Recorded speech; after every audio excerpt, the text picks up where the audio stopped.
कराची की मुकामी अदालत ने फ्रॉड केस में तहरीक-ए-इंसाफ सिंध के सदर अली जैदी का 3 रोज़ा जिस्मानी रिमांड मंजूर कर लिया। जुडिशल मजिस्ट्रेट मलीर की अदालत में अली जैदी को पेश किया गया। दौरान समाअत वकील अली जैदी का कहना था कि मदई मुकदमे की प्रॉपर्टी से मुताल्लिक कोई दस्तावेजात पेश नहीं की गयी। मदई मुकदमे ने 2013 से लेकर अब तक कोई दरख्वास्त नहीं दी। क्या पुलिस को ये इख्तियार है कि इस तरह के केसेस में मुकदमा दर्ज करे? मदई मुकदमा फजल इलाही ने इतनी बड़ी रकम दी है, कोई गवाह नहीं है। अली जैदी को ज़ाब्ता फौजदारी की सेक्शन 63 में डिस्चार्ज किया जाए।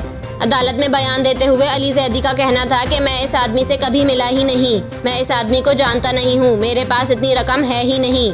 FBR से मेरा रिकॉर्ड चेक कर लें। जिस दिन का वाकया बताया जा रहा है, मैं इस दिन मुल्क में नहीं था। ये बिल्कुल बॉक्स FIR है। शनाख्ती कार्ड के मुताबिक मदई मुकदमे की उम्र 2013 में 22 साल बनती है। अली जैदी की जानिब से पासपोर्ट भी अदालत में पेश कर दिया गया।